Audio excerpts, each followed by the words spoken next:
Good afternoon, y'all, and welcome to episode 2 of the Jacques Morel Show. If you're watching this, and if you're watching this on YouTube in full, that's the only time you're going to get this preamble. If you're watching it via clips, well, if you've watched it via clips and it's brought you back here to the YouTube, welcome. I'm trying to get people to watch the full version of it more than the clipped version, but we all know in today's attention economy that clips or appetizers are the only way to get people to even sign up for the main course, and that's hoping that they don't get too full from the appetizers, that they don't want to enjoy the main course, which is this. And on this version, you're going to hear me talk more about my life, more about what's going on with me, and just general stuff, but the clips are going to be what you're going to see elsewhere. Generally, I'm actually feeling pretty well. I've been training for the New York City Marathon, which is coming up in about a week and a half, like 9 days, 10 days or so. I'm going to post my bib. It's 5334. So would love y'all to be out there cheering for me. Excited to see that. Please make sure you spell my name right if you're making a sign. Really, really nervous about it, but I'm really, really confident that I put in a lot of work and that it's going to go well. I was just on the track this morning with a really, really gnarly workout, but that's going pretty well. Aside from that, I'm still looking for some full-time work, but the freelance work has been going pretty well. I really enjoyed the stuff that I've been doing with Abortion America, which has been really nice. And just overall, just like liking things. Like I'm like really happy with where I am right now, and that's a good thing. And at the end of the day, that's what we can ask for, right? All we can ask for is just being happy with where we're at right now. Today, we're going to talk about a couple of different things. We have a couple of different topics. We're going to be talking about Tyler, the Creator versus his fans, the fact that Nas has been on an incredible run, and I put together a Spotify playlist so y'all can actually check it out. Rae Jepson releases the 10-year anniversary reissue of her album Emotion, which I think is absolutely fantastic. Cardi B dropping the music video aimed at Bia for Petty and Pretty, which is actually pretty hilarious. And the fact that Cardi B does not shy away from the action is one of my favorite things about her. First and foremost, let's get into it. Tyler, the Creator versus his fans. So Tyler posted about the passing of D'Angelo, which happened last week. Rest in peace. I've been listening to Brown Sugar and Black Messiah for the last week or so. It's actually been amazing. And a quick aside to D'Angelo, I'm not going to sit here and say that I was a D'Angelo aficionado, as many folks have not necessarily revealed themselves to be, but as what I've seen on the web. I always loved his music, and I know when I was getting into the Soulquarians, when I was trying to get into the early Questlove, the Jill Scotts, Erykah Badu's, when I was really starting to get into Black Thought, like when I was really starting to get into that Philadelphia, what they were working on in that time, and I was really getting into that, like D'Angelo was someone that definitely stood out to me. But something I did see on the internet, someone posted about how people were getting on D'Angelo for his weight gain, and obviously D'Angelo passed away due to pancreatic cancer.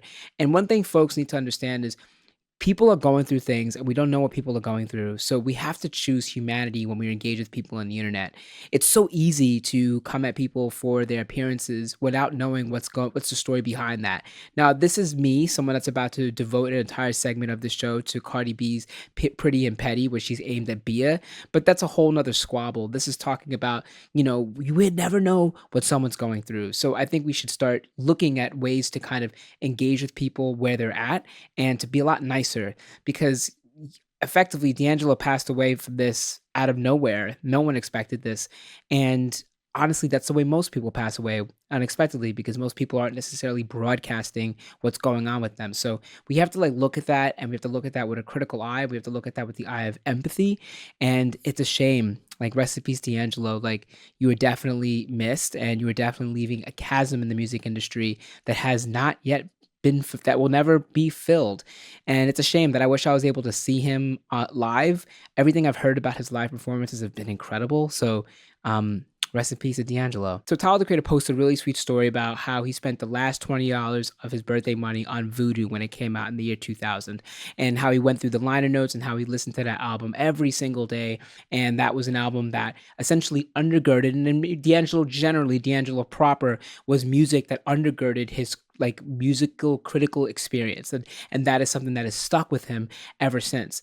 And then after posting about this, he also liked a Instagram post. He also liked a tweet that basically criticized Tyler the Creator's fans for being too white and not necessarily understanding and accepting Black music.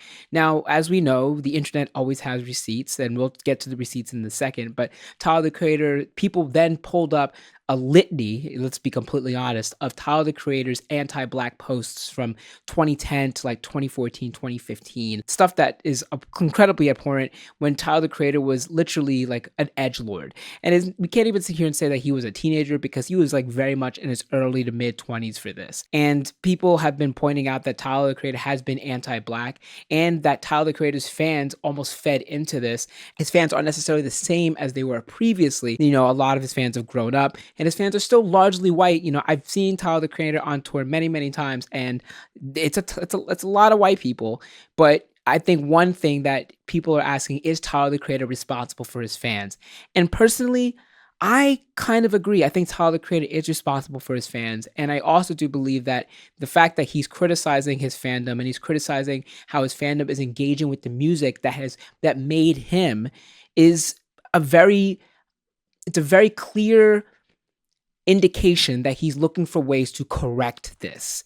And I believe that I'm not sure, like, I have to see, people have been talking about that he hasn't necessarily done like a full apology for a lot of these edgy anti-black woman things that he said in his previous, like, in the early 2010s.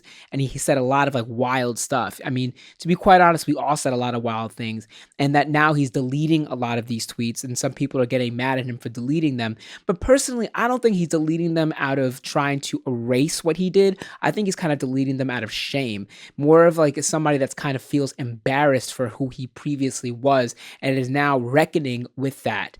And I also believe that Tyler the Creator has rapped about dealing with like black issues in the past. I know he rapped about like the Black Lives Matter movement, and on Call Me If You Get Lost. Like, he's talked about that, but the fact that he hasn't necessarily fully grappled with it in like an interview to like sit down and like say, hey guys, this is what I previously said, this is how I think now, and I don't necessarily agree with this, and I don't mess with this, and I don't mess with this earlier version of me.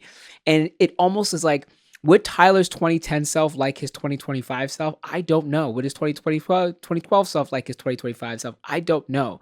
But I do believe largely that we are allowed to do whatever we want with our digital footprint. And if we want to go through the strenuous activity of cleaning up our digital footprint, we should be able to.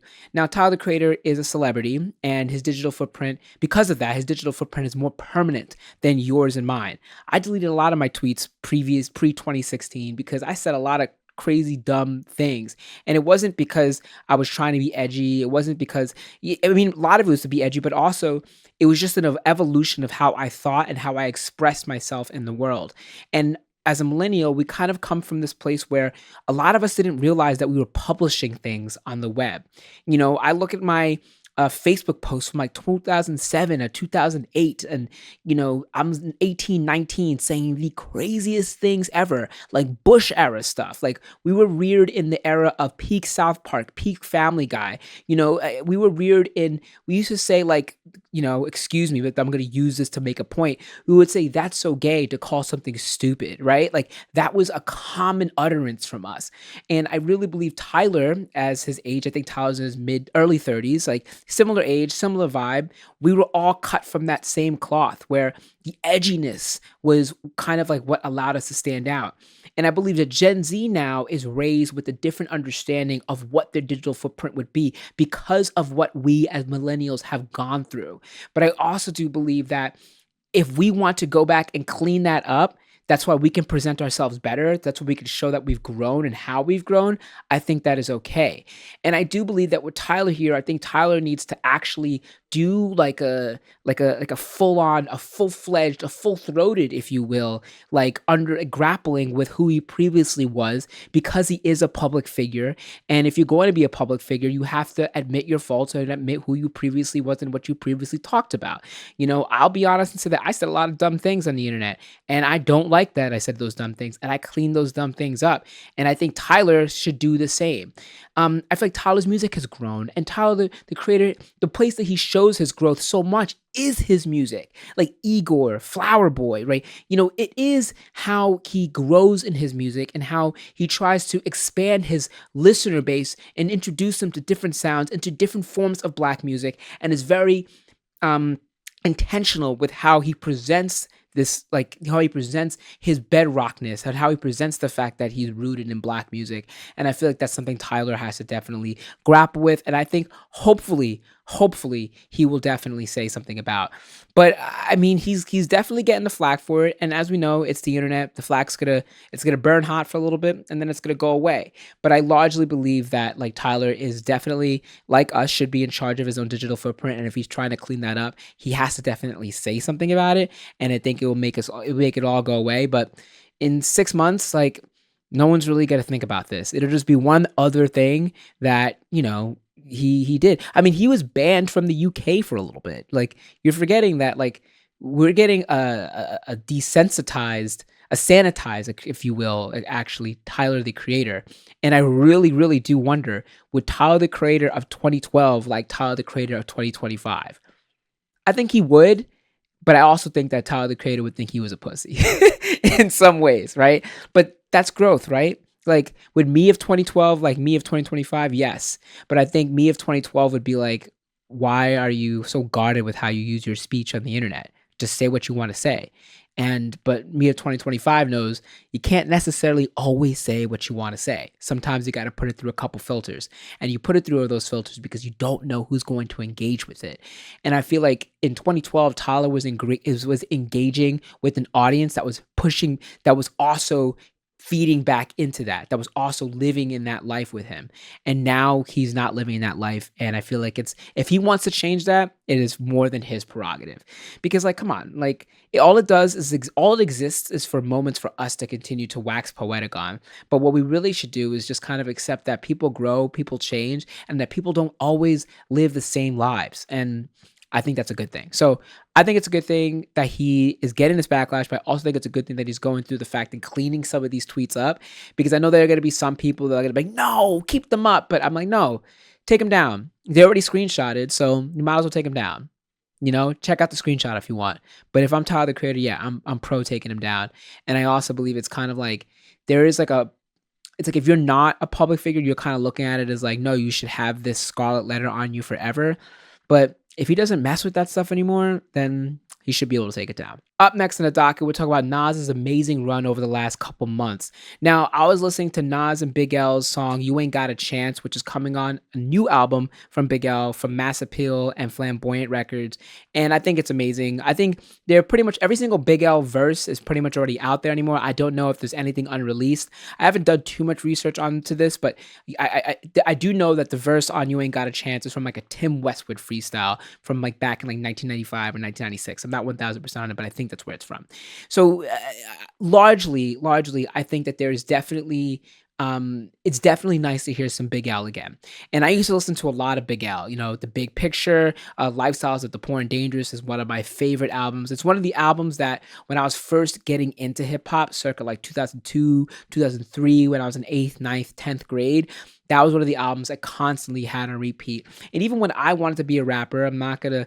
It's funny, the music is still on there on SoundClick. If you know what to look for, my music is still on there on SoundClick. I gotta download it. But when I wanted to be a rapper, that was like the dark, moody vibe I was trying to go for. And I remember I was all about Posse Cuts. I was all about Mobb Deep. I was all about The Graveyard. I was all about Digging in the Crates. I was all about that. And Big L was one of my favorite rappers. And I remember me and my friends would just sit on the bus or sit at the basketball court, just kind of trading lines or trading Big L verses, or talk. Did you hear the 7-minute freestyle between Jay-Z and Big L? It's like Big L's like, I'm so ahead of my time. My parents haven't met yet. Like Big L always had these clever witticisms that always came off the cuff and that came out of nowhere, and you just never really expected it.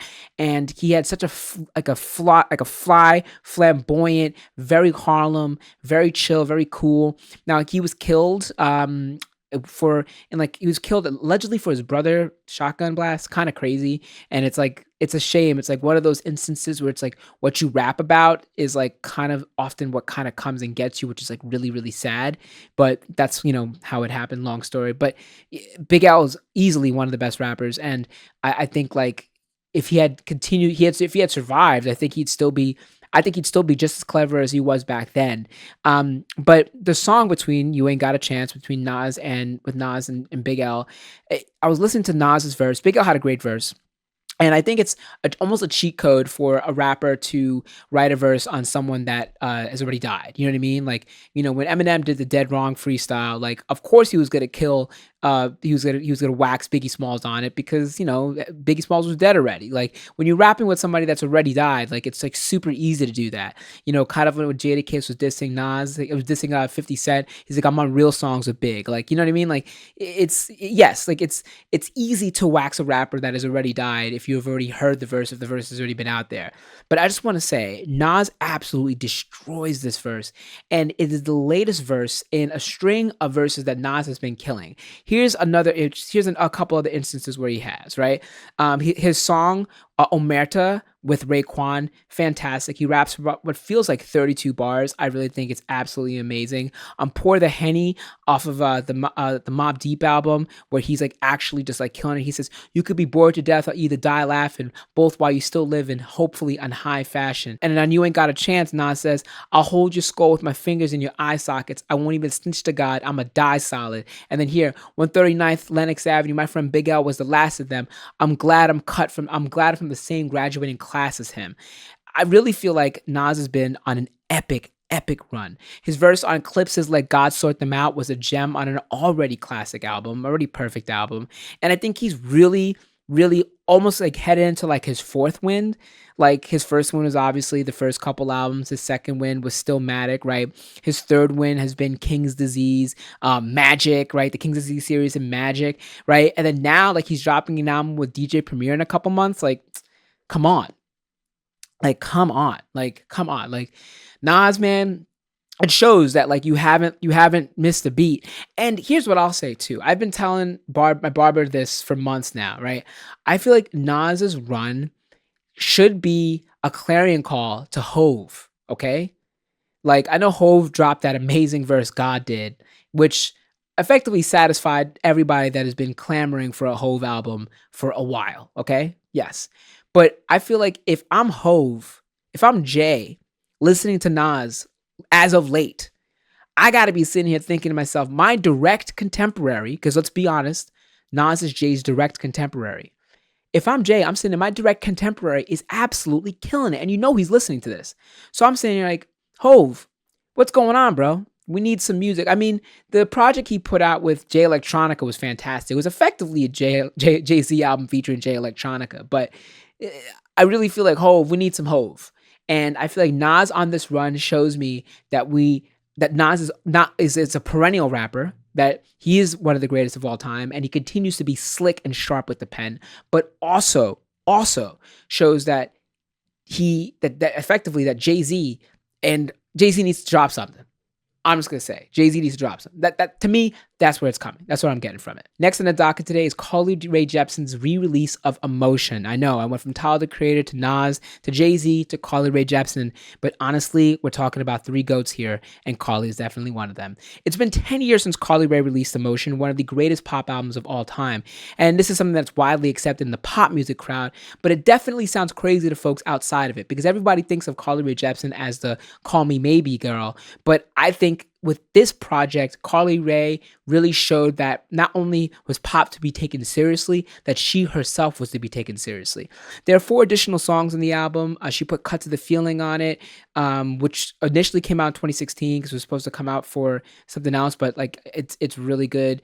The other songs are More, Guardian Angel, Back of My Heart, and Lost in Devotion, with 2 remixes to Run Away With Me, the Kyle Shearer and the Rostam remix.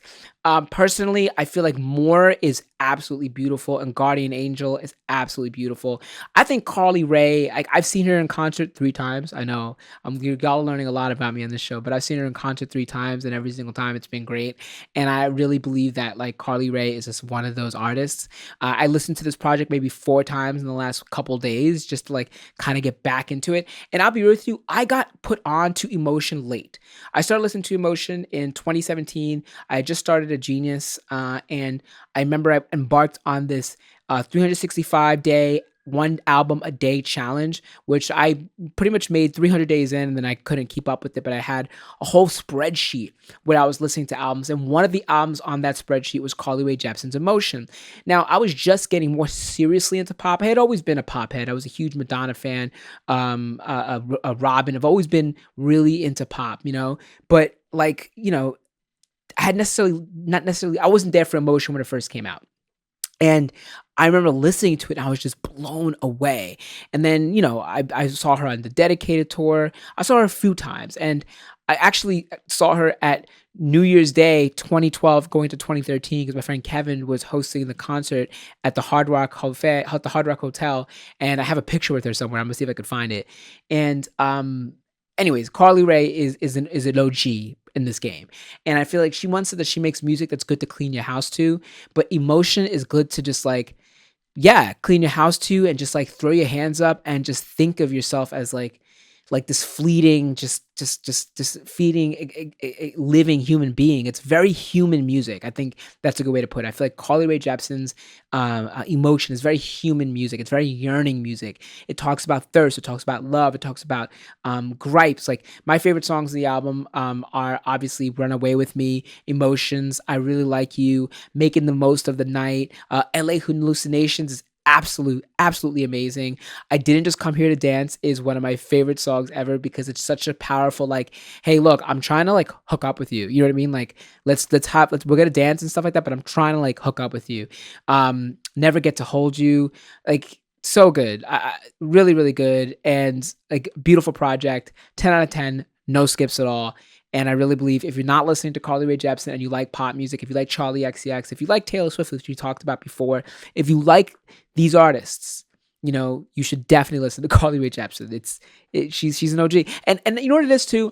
I believe that like she still carries this brand as like a corny pop star outside of like, and this is not for anybody that listens to her. So if the algorithm served you this video, you probably already listened to her. But if the algorithm served you this video and you don't listen to her and you're just watching this because like, Jacques, why are you talking about Rae Jepsen? I feel like she kind of carries this brand of like this like earnest, thirsty, like a little corny on the outside. Like when I tell people I listen to Rae, they're like, really?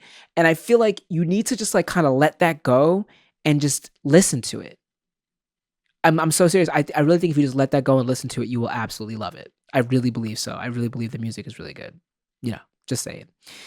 Anyways, and finally in the docket today, Cardi B drops a video aimed at Bia for Pretty and Petty. It's honestly pretty hilarious. I think personally, I think this is a pro Cardi house. This will always be a pro Cardi household. This will always be a pro Cardi B household, and I love everything she does. So I really think that like how can we not? How can we not? And it's funny because Cardi was going to drop the video last week, but she wanted to let Bia's album drop. I listened to Bia's album. It was okay. I'm not really the biggest Bia fan. I liked London. I feel like for some reason Bia just sounds like lazy on her tracks. Like I can't, but it's her flow. That's just how she naturally sounds. But personally, I just can't really rock with it. That's just me. But, I'm really excited to listen to it. And also an update on the Cardi B versus Nicki Minaj beef, which is like constantly simmering. It's like literally needs like a UN summit to be at this moment. Apparently, Nicki Minaj was calling for a boycott of Cardi B, and Nicki Minaj's fans are tagging the brands that are sponsoring Cardi B, telling them to stop messing with her, like, to stop rocking with her. And it's just like, y'all need to grow up. Everyone needs to grow up in this situation. And I still maintain that if the two of them squash this beef, they would make even more money, than they're making right now. And like Nicki Minaj has her own problems to worry about, like rich people stuff, but still has her own problems to worry about. Anyways, that's the show today. What is our runtime? The runtime probably be about like 15 minutes, 25 minutes.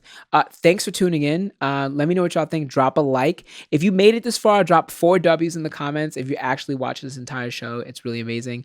And if you came here from the clips, thank you so much. Drop a like and subscribe. We'll hopefully be in your feed again sometime next week, next Thursday, hopefully. All right. You've been tuning into the Jacques Morel Show. Peace.